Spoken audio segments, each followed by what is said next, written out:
Hey everyone, in this tutorial, I'll show you how to use Leonardo AI in 2026. So if you want to create AI-generated images, concept art, character designs, marketing graphics, or realistic visuals, Leonardo AI is a powerful platform that can help you do it quickly. First, sign in to your Leonardo AI account and open the dashboard. If you're new to the platform, create an account and complete the initial setup process. Next, take a moment to explore the interface. You'll typically find image generation tools, model selections, prompt settings, and your previous creations all in one place.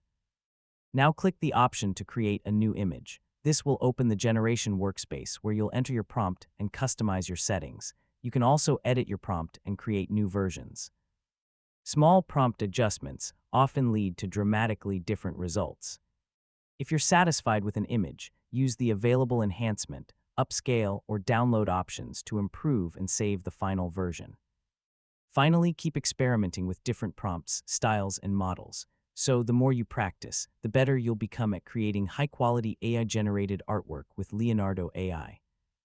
And that's it. That's how to use Leonardo AI in 2026. Thanks for watching, and I'll see you in the next tutorial.